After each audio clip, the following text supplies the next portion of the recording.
The robbers ordered all the hostages to take off their clothes and change into identical uniforms. A large number of New York police officers soon arrived at the scene. Not long after, the robbers pushed out an elderly man. The police could not tell if he was a hostage or part of the gang, so they handcuffed him and took him away. After several rounds of questioning, they finally confirmed that he really was a hostage. Soon after, the robbers released a second person. This man had a sign hanging around his neck. The sign listed the robbers' demands: 2 fully fueled buses and a fully fueled airplane. Even though the situation was tense, the officer in charge didn't want to agree too easily. While he hesitated, the bank's chairman showed up and said he could provide the buses and the plane. It turned out the wealthy businessman was nervous because he had a secret hidden inside the bank. He feared the robbers might discover it, so he wanted them to leave as quickly as possible. Meanwhile, the robbers began their real plan. There was a document and several bags of diamonds hidden in the bank. The diamonds were their main target, and the document contained proof of the businessman's crimes. The officer entered the bank to negotiate, but on his way out, he suddenly tried to pull off one robber's mask. He failed, and only made the situation worse. The robbers responded with a performance-style massacre. This infuriated the officers, who decided to launch an all-out raid that night. But just before the operation began,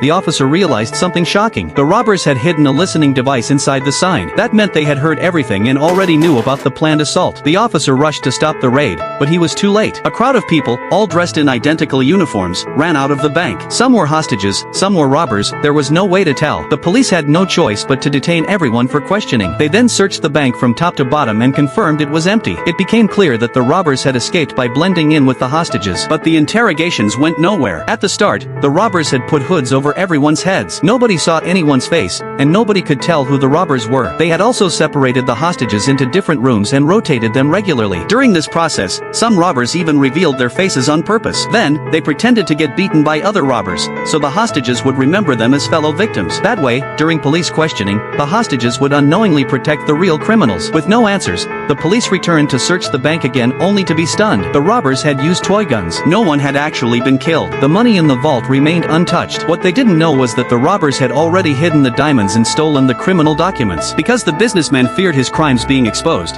he wouldn't dare admit that the diamonds were missing. In the end, the heist became a perfect crime. No evidence, no confession, no one to blame. ChatGPT.